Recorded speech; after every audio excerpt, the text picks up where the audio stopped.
자, 여러분 반갑습니다. 저번 시간에 저희가 아주 멋있게 리스트와 튜플을 마스터를 했죠. 굉장히 이거를 처음 배우시는 분들은 좀 까다로울 수도 있고 한데 여러분들은 지금까지 잘 따라오신 겁니다. 반드시 복습해 주셔야 되고 제가 막 튜플이 뭐시기 어쩌고 막 불리한이 어쩌고 뭐 true를 리턴하고 뭐 이런 말들이 이해가 가지 않는다면 처음부터 다시 들으셔야 됩니다. 좋습니다. 그리고 이번 시간에는 저희가 뭘 배울 거냐면은 정말 중요한 걸 배울 건데 딕셔너리라는 녀석과 set이라는 녀석을 배울 건데 사실 set은 제가 봤을 때는 중요하지 않기 때문에 거의 뭐 설명을 그냥 간단하게 할 거고요. 딕셔너리가 굉장히 중요한 자료형이기 때문에 여러분들이 잘 배우시고 숙지를 하셔야 됩니다. 지금 앞에 배웠던 리스트나 튜플, 그리고 딕셔너리와 셋은 모두 여러 개의 데이터를 저장할 수 있다는 뭐 그런 특징을 갖고 있었습니다. 그래서 딕셔너리 뭐 이런 식으로 이야기를 하죠. 그래서 앞에도 계속 얘기를 했었는데 살짝 복습을 해보면은 리스트가 있었고 그 튜플이 있었고 딕셔너리가 있는데, 자 보겠습니다. 여기도 중복이 되느냐, 아니다, 순서가 있느냐, 중복이 되느냐, 그 다음에 수정 삭제가 가능하느냐. 리스트는 어떻게 됩니까? 리스트는 순서가 있다, 중복이 가능하다 이렇게 됐었죠. 튜플은 어떻게 됩니까? 순서는 있다, 중복은 가능하다, 수정 삭제는 불가하다. 자, 딕셔너리는 순서가 없습니다. 순서가 없고 중복이 가능하고 안됩니다. 불가하다. 큰일 날 뻔했습니다. 불가하다. 그 다음에 수정 삭제가 가능하다. 그래서 딕셔너리의 특징은 일단 순서는 없고 중복은 안되고 수정 삭제가 가능한 그런 자료형이라고 보시면 되겠습니다. 그래서 딕셔너리를 하나 만들어 보도록 하겠습니다. mydict 하고 어떤 사람에 대한 딕셔너리를 한다고 하면은 이 딕셔너리 특징이 하나 있는데, 이 키 값과 밸류 값이 있는 겁니다. 그래서 어떤 키 값에 해당하는 값이 있는 겁니다. 키에 해당하는 값이 있는 겁니다. 그래서 예를 들어 그 사람의 나이는 20살이다 하면 나이는 키가 되는 것이고 20살은 값이 되는 거죠. 그 사람의 이름은 키가 되는 거고 뭐 철수는 밸류가 되는 거죠. 그런 식으로. 그래서 선언을 할 때는 이렇게 작은 따옴표나 큰 따옴표 안에다가, 혹은 숫자도 상관없습니다. 어떤 자료형 안에다가, 어떤 자료형 하나에다가 뭐 네임 스트링이 보통 많이 쓰니까 네임이란 키값에다가 콜론 하고 철수, 이런 식으로. 네임은 철수다. 다음에 에이지, 나이는 뭐 25살이다. 그 다음에 is married, 결혼을 했느냐, 아직 결혼 안 했다. 뭐 이런 식으로 들어갈 수가 있죠. 그래서 딕셔너리 탑은 제가 앞에도 말씀드렸듯이 이런 식으로 하나의 키와 하나의 밸류로서 이런 식으로 정리를 한다고도 했습니다. 그래서 이런 식으로 정리가 가능하고, 얘를 실제로 출력을 해보시면은 python dictionary set 하면은 이런 식으로 정확하게 키 값에 해당하는 밸류 값으로 이렇게 잘 들어있는 것을 확인하실 수가 있습니다. 딕셔너리도 마찬가지로 굉장히 다양합니다. 1이라는 키 값도 가능하고, 여기다가 이제 리스트를 집어 넣어버릴 수도 있습니다. hello, 니하오, 3, false, 이런 식으로 실제로 1이라는 키 값에다가 이런 리스트를 밸류로 집어넣을 수도 있고, 앞에서 배웠던 my tuple 이라는 키값에다가 튜플도 집어넣을 수가 있겠죠. 1, 2, 3.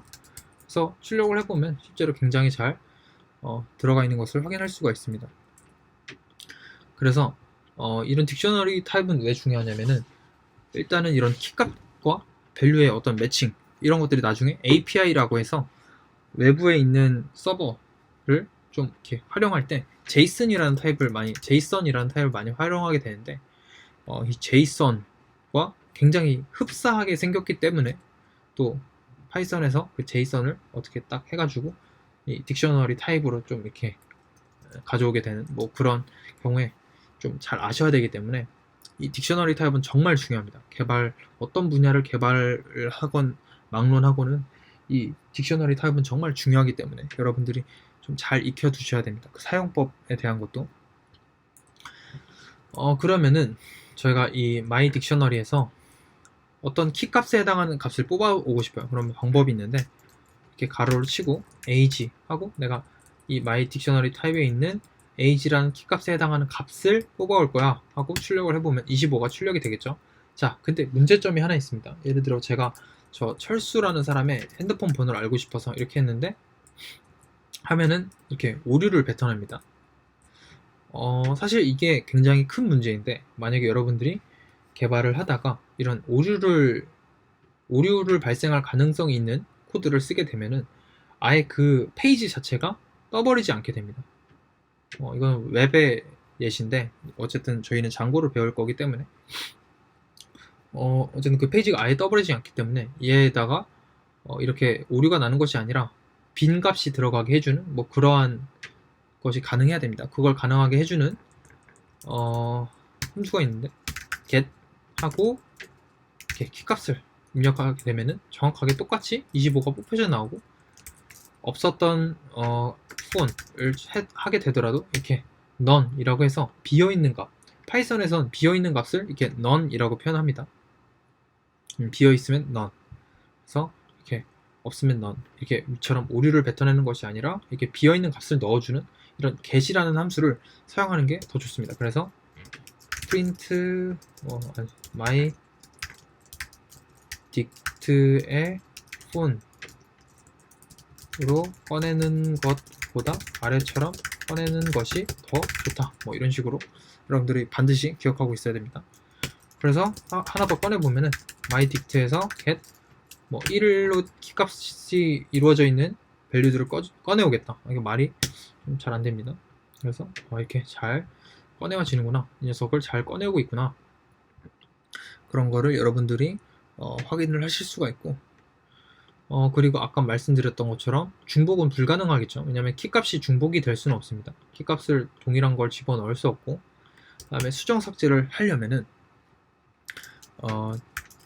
myDict라는 녀석에다가 있었던 이 폰이라는 녀석 아까 추가해주고 싶었던 여기다가 값을 집어 넣으면 됩니다.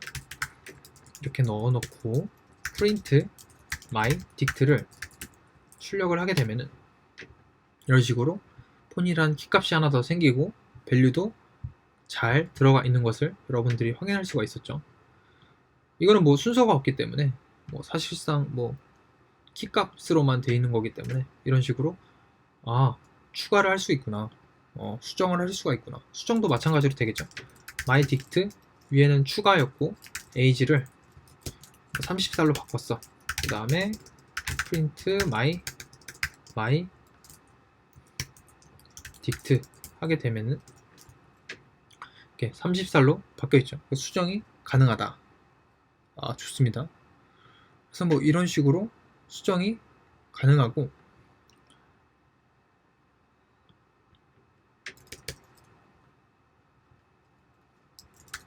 del myDict의 age 이런 식으로 하고 print myDict 하고 출력을 하게 되면은 age가 날아간 채로 이런 식으로 삭제도 가능하다라는 거. 뭐 익숙하죠. 뭐 이런 del 쓰는 거나 이런 부분은 이제 딕셔너리에서 처음 보는 부분이라서 여러분들이 외워 주셔야 되는 겁니다. 이런 키값을 새로 추가할 수도 있고 있는 키값을 이렇게 덮어쓰기 할 수도 있구나, 수정할 수도 있구나. 그렇구나. 그 다음에 이제 딕셔너리 함수들이 있습니다. 굉장히 중요합니다. 딕셔너리 함수들 굉장히 중요. 굉장히 중요합니다. 그래서 어떤 것들이 있냐면 일단 위에 있는 프린트들을 살짝 주석을 해주고 여기서 A라는 딕셔너리에다가 딕셔너리에다가 name은 성원, 나이는 25, 다음에 키는 250. 좋습니다. 자, 이렇게 어떤 이런 딕셔너리 A를 선언을 하고 이제 여러 가지 함수들이 있는데 A의 키 값들을 불러오는 함수가 있습니다. 그래서 출력하게 되면은 이런 식으로 이 딕셔너리에 키들이 이런 것들이 있다. 얘네들은 리스트 형태로 담겨져 있구나 하고 얘를 막 출력을 하고 싶어가지고 이렇게 하면은 출력이 되겠지 하고 하지만 이렇게 하면 안 되고 얘를 먼저 리스트형으로 형 변환을 시켜줘야 됩니다. 제가 앞에서도 이야기를 했듯이 형 변환을 시켜주고 싶으면은 그 자료형에다가 이렇게 자료형 함수에다가 그 값을 집어넣어주면 된다고 했죠. 이렇게 하면은 자료형으로 바뀌고 얘의 0번째 인덱스를 뽑으면은 이런 식으로 name이란 키값이 첫 번째 0번째 원소가 잘 뽑혀져 나오죠. 그래서 뭐 이런 식으로 하는 게 가능하다라는 걸 알아두시면 되고, 그래서 A의 keys, 뭐 키값을 가져오는 거, 그다음에 A의 values, 얘는 값들이 어떤 것들이 있는지, 그렇죠? 정확하죠? 그 다음에 print A의 items는 다 가져오는 겁니다. 키값과 value 값을 다 이런 식으로 리스트 안에 튜플로 이런 식으로 저장되어 있구나. 그래서 얘도 리스트로 변환한 다음에 사용이 가능하겠구나. 그래서 실제로 이런 키스나 밸류스나 아이템즈는 나중에 반복문이라는 걸 배웠을 때 굉장히 유용하게 쓰이기 때문에 이러한 딕셔너리 함수들이 있다는 것을 반드시 알아두셔야 됩니다. 반드시 알아두셔야 됩니다. 그리고 뭐 이제 in, not in도 사용이 가능하겠죠. 그래서 print name이란 키가 A에 있냐 하면은 이렇게 true를 리턴하고 뭐 이런 식으로 다 가능합니다. 그래서 딕셔너리에 대해서 여러분들은 배워보았고요. 딕셔너리는 굉장히 중요하기 때문에 여러분들이 반드시 잘 알고 있어야 됩니다. 지금 저희가 마지막에 배울 셋 같은 경우는 사실 거의 볼 일이 없을 수도 있고 그냥 알고 계시기만 하면 무난합니다. 그래서 마지막은 집합 셋, 얘는 순서는 없고요. 다음에 중복이 불가하고 수정 삭제가 가능합니다. 저도 살짝 헷갈렸습니다. 가능하다. 그래서 사실상 집합은 일단 한번 가보도록 하겠습니다. 집합 그냥 선언 정도만 간단하게 하고 넘어가도록 하겠습니다. myset 이렇게 하고 선언은 이런 식으로 하면 되겠습니다. 그래서 print myset 하면은 이렇게 set, 위에는 프린트를 살짝 지워주고요. 이렇게 set이 잘 출력이 되고, 제가 앞에서 했던 타입 함수를 이용해서 녀석의 타입을 출력해보면 set이라고 정확하게 나오고 있죠. 그래서 myset 해가지고 여기다가 안에 값을 넣고 싶을 때는 안에 리스트를 이렇게 집어넣어 주셔야 됩니다. 그래서 myset을 이렇게 출력을 해보시면 이런 식으로 담겨져 있는 거 확인하실 수가 있습니다. 그리고 뭐 사실 집합 함수들, 셋 함수들이 굉장히 많아요. 뭐 여러분들이 그 수학 시간 때, 학창 시절 때 이 수학 시간에 배웠던 그 교집합이니 합집합, 뭐 차집합 이런 것들이 다 있습니다. 하지만 뭐 그런 거를 지금 굳이 가르치지 않는 이유는 사실상 쓸 일이 그렇게 많을 것 같지 않기 때문에 제가 그냥 이런 자료형이 있구나 까지만 말씀을 드리고 마치도록 하겠습니다. 그래서 이번 시간에 중요한 내용은 이러한 자료형들, 이러한 특징들이 있고 어떤 경우에 쓰는 것이며 뭐 그런 것들을 얘기했습니다. 그래서 이러한 여러 가지 자료형들을 상황에 맞춰서 잘 써야 하고, 그리고 다양한 뭐 자료형에 딸려 나오는 함수들, 그리고 in, not in, 그리고 순서가 있는 것들은 인덱싱, 슬라이싱 이런 거 정확하게 할 줄 아셔야 되고, 딕셔너리 타입, 나중에 제이슨이라는 타입과 굉장히 유사하기 때문에 잘 알아두셔야 된다. 이런 것까지 얘기를 했습니다. 자, 오늘도 어려운 내용 듣느라고 고생하셨고 다음 시간에 좀 더 활기찬 모습으로 보도록 하겠습니다. 감사합니다.